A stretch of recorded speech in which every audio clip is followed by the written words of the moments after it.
The red 2।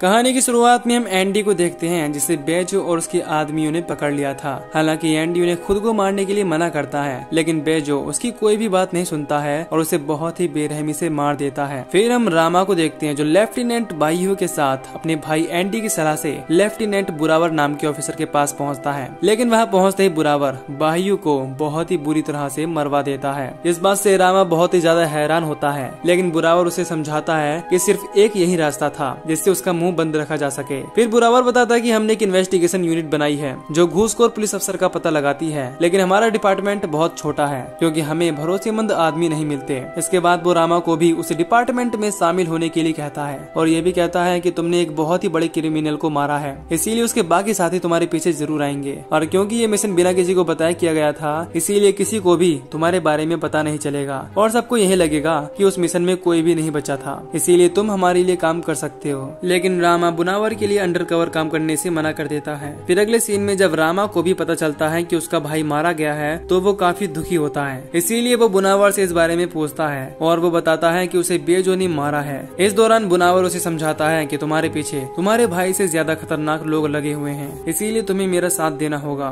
फिर वो बागुन और जापान के गोटो नाम के आदमियों की फोटो दिखाता है और बताता है कि ये दोनों मिलकर पूरे देश में राज कर रहे हैं। अगर किसी तरह से उनकी टीम में शामिल हो जाए तो सभी करप्ट पुलिस अफसर का पता चल सकता है कि कौन उनका साथ दे रहा है। इसीलिए बुनावर रामा से जेल जाने के लिए कहता है क्योंकि बागुन का बेटा ऊको जेल में है और बुनावर चाहता है कि रामा उससे दोस्ती करे। फिर जेल में पहुंचने के बाद बुनावर रामा से उस आदमी को पीटने के लिए कहता है जिसके पॉलिटियन फादर की वजह से ऊको जेल में था, इससे ऊको का ध्यान रामा की तरफ जाए। अब रामा ऐसा ही करता है और उस लड़के के साथ साथ उसके साथियों को भी बहुत ही बेरहमी से मारता है, जिसकी वजह से अगले दिन ऊको रामा के पास पहुंचता है और उसे अपना साथ देने के लिए कहता है, लेकिन वो इस चीज के लिए मना कर देता है। फिर जब उस पॉलिटिशियन के बेटे और ऊको के ग्रुप के लोग बारिश में बैठे हुए होते हैं, तभी पॉलिटिशियन के लड़के का ग्रुप ऊको के ग्रुप पर अटैक कर देता है, लेकिन इस चीज में रामा भी ऊको का साथ देता है और एक एक करके उनके ग्रुप के आदमियों को मारने लगता है। इसी दौरान ऊको घायल हो जाता है। इसके बाद वो पॉलिटिशियन का लड़का चाकू लेकर उसे मारने के लिए उसकी तरफ बढ़ता है, लेकिन उससे पहले रामा उसके पास पहुंच जाता है और उसे रोक लेता है, जिससे ऊको की जान बच जाती है। फिर हमें 2 साल बाद का सीन दिखाया जाता है जहाँ पर रामा को छोड़ दिया जाता है। इस दौरान हम देखते हैं कि ऊको उसका बहुत ही अच्छा दोस्त बन चुका है और अपनी जान बचाने के लिए वो रामा का बहुत ही एहसानमंद है। फिर ऊको उसे लेकर अपने डैड बागुन के पास पहुँचता है, जहाँ पर रामा को ग्रुप में शामिल करने से पहले उसकी बहुत ही अच्छी तरह से तलाशी ली जाती है। इसके बाद उसे खुद का एक रूम दिया जाता है, जहाँ पहुँचने के बाद वो म्यूजिक चलाकर अपने मुंह में रखी हुई सिम निकालता है और उसकी हेल्प से बुनावर को कॉल करके कहता है कि तुम अभी मुझे मरवा देते, इसीलिए अब मैं सारा काम अपने हिसाब से करूंगा। फिर अगले दिन वो ऊको के साथ एक मिशन पर जाता है जहाँ पर उन्हें हफ्ता इकट्ठा करना था, लेकिन जब वो वहाँ पहुँचते हैं तो ऊको वहाँ की ओनर से एक्स्ट्रा पैसे मांगता है क्योंकि वो पोर्न वीडियो शूट करने के साथ साथ चोरी छिपे ड्रग्स भी बेचने लगा था और यही वजह थी कि ऊको उसे पुलिस से बचाने के लिए एक्स्ट्रा पैसे मांग रहा था, लेकिन वो पैसे देना नहीं चाहता था। इसी वजह से टेबल के नीचे रखी हुई शॉटगन निकालकर उन पर अटैक करने की कोशिश करता है, जिससे वहाँ पर लड़ाई होने लगती है। लेकिन रामा और ऊको अपने साथियों के साथ एक एक करके उसके सभी आदमियों को मार डालते हैं। हालांकि ओनर रामा का सामना करने की कोशिश करता है, लेकिन रामा उसे बहुत ही बेरहमी से मार मार कर घायल कर देता है। इस बात से ऊको के डैड बागुन उस पर बहुत खुश होते हैं। इससे ऊको उनसे कुछ और जिम्मेदारियां मांगता है, लेकिन वो इस चीज के लिए साफ मना कर देता है और कहता है कि जब तुम्हारा उन जिम्मेदारियों को संभालने का वक्त आएगा तो मुझे अपने आप ही पता चल जाएगा। इस बात से वो काफी गुस्सा होता है और वहाँ से चला जाता है। इसके बाद वो अपने फैमिली फ्रेंड प्रकाशो से मिलता है और उसे किसी ग्रुप के लीडर को मारने के लिए कहता है। इससे वो एक एक करके उस ग्रुप के सभी मेंबर्स को मार डालता है। इधर हम बांगुन को देखते हैं। इससे कहीं न कहीं ऊको पर शक था कि वो गुस्से में कोई गलत कदम उठा सकता है, इसीलिए वो रामा से कहता है कि अगर तुम्हें भी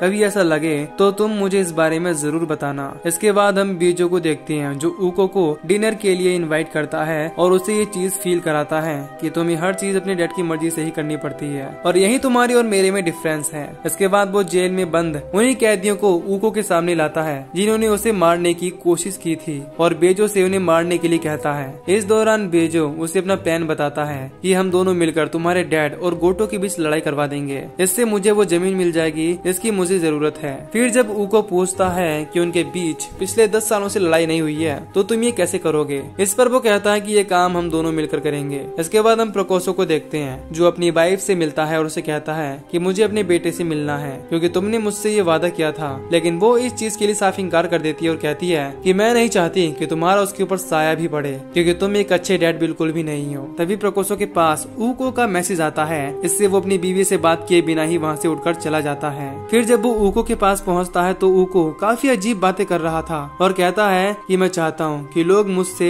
और मेरे डैड से वैसे ही डरें जैसे पहले डरा करते थे। इस पर प्रकोसो उसे समझाता है कि ऐसा नहीं है, बल्कि अब लोग तुम्हारे डैड की इज्जत करते हैं। लेकिन इस बात से ऊको को सेटिस्फेक्शन नहीं मिलता, इसीलिए वो कहता है कि सिर्फ इज्जत मिलने से कुछ नहीं होता। लेकिन इसके बावजूद प्रकोसो उसे समझाता है कि तुम्हारे डैड अब भी वैसे ही हैं जैसे पहले थे, लेकिन अब उन्होंने अपने गुस्से को कंट्रोल करना सीख लिया है जो कि बहुत जरूरी है। इन सब बातों से ऊको समझ जाता है कि प्रकोसो उसके डैड का वफादार है, इसीलिए क्लब खाली होने के बाद वो अपने लोगों से उस पर अटैक करवा देता है, जिन्हें प्रकोसो एक एक करके बहुत ही बेरहमी से मार डालता है। लेकिन इस सब में वो भी बहुत बुरी तरह से घायल हो जाता है। तभी उसके सामने बेजो का असैसिन आ जाता है। इसे देखकर प्रकोसो समझ जाता है कि अब वो नहीं बचेगा, इसीलिए वो आखिरी बार अपने बेटे को याद करता है और उसका सामना करने के लिए तैयार हो जाता है। लेकिन वो असैसिन उसका गला काटकर उसे बहुत ही बेरहमी से खत्म कर देता है। इसके बाद ऊको अपने डैड को गोटो की फैमिली के खिलाफ भड़काने की कोशिश करता है और कहता है कि उन्हीं लोगों ने प्रकोसो को मारा है, इसीलिए हमें उन पर अटैक करना चाहिए और उन्हें मुंह तोड़ जवाब देना चाहिए। लेकिन बागुन उसे ऐसा करने से मना कर देता है और कहता है कि हमें छोटी छोटी बातों पर लड़ाई करने की जरूरत नहीं है क्योंकि ये बहुत ही बड़ा रूप ले लेगा। और रही बात प्रकोसो की, तो वो हमेशा अपनी फैमिली का ख्याल रखना चाहता था लेकिन कभी भी ऐसा कर नहीं पाया, इसीलिए अब हम उसकी फैमिली का ख्याल रखेंगे। ये सुनकर ऊको बहुत ही ज्यादा गुस्सा हो जाता है, इसीलिए उसके डैड उससे कहते हैं कि तुम अपनी औकात में रहो, और ये सुन वो गुस्से में वहाँ से चला जाता है। फिर जब रामा ऊको को समझाने की कोशिश करता है तो वो उस पर भी गुस्सा हो जाता है और कहता है कि तुम मेरे बाप नहीं हो और तुम्हारी मेरे सामने कोई औकात नहीं है। तुमने मेरी जान बचाई थी इसीलिए मैं तुम्हें सह रहा हूँ, नहीं तो तुम्हें कब का बाहर निकाल देता। इसके बाद वो बेजो को कॉल करता है और जापानीज पर अटैक करने के लिए कहता है, इसीलिए वो अपने सभी आदमियों को इस काम में लगा देता है, जो लोग एक एक करके कई सारे जापानीज लीडर को मारने लगते हैं। हालांकि वो लोग उनका सामना करने की कोशिश करते हैं लेकिन वो पूरी तरह से फेल थे। इसके बाद हम रामा को देखते हैं जो एक टैक्सी पकड़ता है। तभी उस पर कुछ लोग अटैक कर देते हैं और उसे मारने की कोशिश करते हैं। हालांकि रामा टैक्सी की हेल्प से वहाँ से भागने की कोशिश करने लगता है लेकिन टैक्सी का एक्सीडेंट हो जाता है। अब उसे उन लोगों का सामना करना पड़ता है और उन्हें बुरी तरह से मारने लगता है। इस दौरान रामा एक आदमी का चेहरा तवे पर रखकर बहुत ही बुरी तरह से जला देता है, लेकिन जब वो उसकी आईडी चेक करता है तो पता चलता है कि वो सबके सब पुलिस ऑफिसर थे।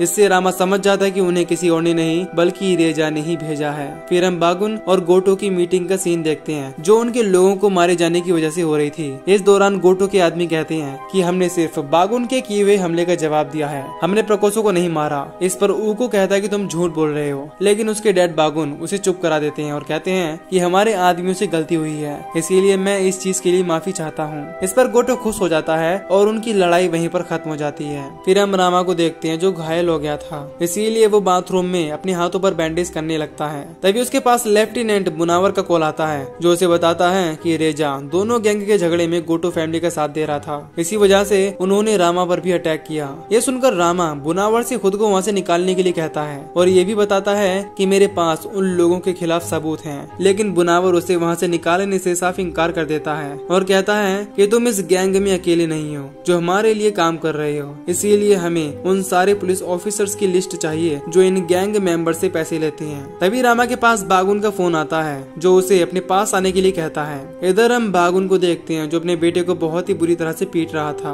और उससे ये सब कुछ करने का रीजन पूछता है। इस पर वो कहता है कि आपने तो राज कर लिया, लेकिन मैं भी राज करना चाहता हूँ और चाहता हूँ कि लोग मुझसे डरें और मेरी इज्जत करें, लेकिन आज आपने मुझे बहुत शर्मिंदा कर दिया क्योंकि आपने गोटो और उसकी फैमिली से हमारे घर में सबके सामने माफी मांगी। आपको ऐसा नहीं करना चाहिए था। ये सुनकर बागुन और भी ज्यादा गुस्सा हो जाता है और कहता है कि तुमने सब कुछ बर्बाद कर दिया। फिर वो एक और जोरदार पंच मारकर ऊको को जमीन पर गिरा देता है। तभी वहाँ पर बेजो अपने आदमियों के साथ पहुँच जाता है। उसके आते ही ऊको गन निकाल कर अपने डैड को शूट कर देता है। ये देखकर एका उस पर अटैक करने की कोशिश करता है, लेकिन ऊको उसके पैर पर गोली मारकर वहीं पर गिरा देता है। इसके बाद बेजो एका को जान से मारने की कोशिश करता है, लेकिन वहाँ पर रामा पहुँच जाता है जो बेजो और उसके आदमियों पर अटैक कर देता है और एका को वहाँ से जाने के लिए कहता है। तभी बेजो का असैसिन रामा पर अटैक कर देता है। हालांकि रामा उसका सामना करने की पूरी कोशिश करता है, लेकिन वो उसे पीट कर जमीन पर गिरा देता है। इसके बाद बेजो अपने अपने आदमियों से रामा को भी साथ चलने के लिए कहता है। फिर जब वो लोग रामा को अपने साथ ले जा रहे होते हैं तो एका उसे बचाने के लिए उन लोगों का पीछा करने लगता है और उसे कॉल करता है और पीछे से उस गाड़ी पर टक्कर मारने लगता है। इससे रामा भी गाड़ी में बैठे हुए लोगों को बुरी तरह से पीटने लगता है। इस दौरान बेजो के लोग एका को रोकने की कोशिश कर रहे होते हैं और उसे दोनों तरफ से घेर लेते हैं, लेकिन वो एक एक करके उनकी गाड़ियों का एक्सीडेंट कर देता है और उन्हें बुरी तरह से मारने लगता है। इधर रामा भी गाड़ी में बैठे हुए लोगों को एक एक करके मार रहा था। इसके बाद वो पीछे के रास्ते से एका की गाड़ी में पहुंच जाता है। इधर गोटो के आदमियों से बताते हैं कि उन्होंने रेजा को बेजो के रेस्टोरेंट में जाते हुए देखा है। इससे ये बात कंफर्म हो जाती है कि वो बेजो से मिल चुका है और क्योंकि बेजो की पावर ऊको से हाथ मिलाने के बाद दुगनी हो गई थी, इसीलिए गोटो उनसे लड़ने का फैसला करता है, क्योंकि उसे एहसास हो गया था कि जिसने अपने बाप को मार दिया वो उन्हें मारने में बिल्कुल भी नहीं हिचकिचाएगा। इसके बाद हम एका को देखते हैं जो रामा को एक सुनसान इलाके में ले जाता है और बताता है कि मुझे पता है कि तुम कौन हो और मैं भी वहीं से आया था जहाँ से तुम आए हो। हालांकि सबको लगता है कि मैं एक धोखेबाज हूँ, लेकिन ये बिल्कुल झूठ है, बल्कि मैं पूरी तरह से यहाँ पर फंस चुका था। इसीलिए अगर तुम्हें भी इस दलदल से बाहर निकलना है तो तुम्हें सबको मारना पड़ेगा। इसके बाद रामा एका को वहीं पर छोड़कर चला जाता है और बुनावर को कॉल करता है। वो बताता है कि शहर का कमिश्नर मर चुका है, लेकिन अब भी हम रेजा को पकड़ सकते हैं क्योंकि हमने कुछ देर पहले ही उसे ऊको से बात करते हुए सुना है। इसके बाद रामा उससे पूछता है कि क्या मेरा परिवार सेफ है। इस पर वो इस चीज के लिए हाँ करता है। फिर रामा गाड़ी लेकर बेजो के ऑफिस में पहुंचता है और वहाँ मौजूद लोगों को एक एक करके मारने लगता है। इधर हम बेजो को देखते हैं जो रेजा और ऊको के साथ मीटिंग में था। तभी उसके आदमी उसे इन्फॉर्म करते हैं कि रामा वहाँ पर पहुँच चुका है, इसीलिए वो अपने सभी आदमियों को उसका सामना करने के लिए भेजता है। तभी बेजो की छड़ी गिर जाती है। वो उसे उठाने की कोशिश करता है, जिससे उसके हाथ में बने हुए टैटू को ऊको देख लेता है और क्योंकि उसने वो टैटू पॉलिटिशियन के लड़के के हाथ में भी देखा था, इसीलिए वो समझ जाता है कि वो किसी और का नहीं बल्कि बेजो का ही आदमी था। इसके बाद हम रामा को देखते हैं जो बेजो के आदमियों को बहुत ही बेरहमी से मार रहा था। उसी समय वहाँ पर बेजो के दो बहुत ही खतरनाक किलर पहुँच जाते हैं जो रामा पर बहुत ही खतरनाक तरीके से अटैक करने लगते हैं, लेकिन वो उन दोनों का बहुत ही बहादुरी से सामना करता है और फिर एक एक करके बहुत ही बेरहमी से मार देता है। इसके बाद वो आगे बढ़ता है। वहाँ पर उसे बेजो का असैसिन मिलता है जो उस पर अटैक कर देता है। इस दौरान ये दोनों ही एक दूसरे को मारने की कोशिश कर रहे थे और इसमें असैसिन काफी घायल हो जाता है, जिसकी वजह से वो अपने पास मौजूद ब्लेड निकालकर रामा पर अटैक करने लगता है। इससे रामा भी घायल हो जाता है, लेकिन फिर वो उस पर हमला करके उसकी एक ब्लेड ले लेता है और उसे बहुत ही बुरी तरह से घायल कर देता है। इसके बाद रामा उसी की ब्लेड से उसके सीने और गले पर वार करके उसे वहीं पर बहुत ही बेरहमी से मार देता है। इसके बाद वो बेजो के पास पहुंचता है तो उसे आया हुआ देखकर बेजो रेजा को शॉटगन देने की कोशिश करता है, लेकिन वो शॉटगन ऊको ले लेता है और रेजा को शूट करके मार देता है। इधर बेजो रामा को शॉटगन से शूट करने की कोशिश करता है, लेकिन वो बच जाता है। उसी दौरान ऊको बेजो को भी शूट करने लगता है, इससे उसका सर पूरी तरह से ब्लास्ट हो जाता है और वो भी मारा जाता है। इसके बाद वो रामा को शूट करने की कोशिश करता है, लेकिन रामा उसके पास पहुंचकर ब्लेड से अटैक कर देता है और उसे अपने गले लगा लेता है। इस दौरान ऊको भी उसे अपने गले लगा रहा था, क्योंकि काफी समय साथ रहकर इन दोनों की बॉन्डिंग अच्छी हो गई थी। खैर अब ऊको यहीं पर मारा जाता है। फिर जब रामा नीचे आता है तो वहाँ पर गोटो के आदमी आ गए होते हैं। अब यहाँ गोटो का आदमी रामा को अपने गैंग में भर्ती होने के लिए कहता है, लेकिन रामा इस चीज के लिए साफ इनकार कर देता है और कहता है कि बस अब बहुत हुआ। और इसी के साथ ये मूवी यहीं पर खत्म हो जाती है। तो दोस्तों अगर आपको इस मूवी की एक्सप्लेनेशन पसंद आई हो तो वीडियो को लाइक और चैनल को सब्सक्राइब कर दीजिए। बाकी मैं मिलूंगा आपसे न्यू वीडियो में। Till then take care, love you, bye bye.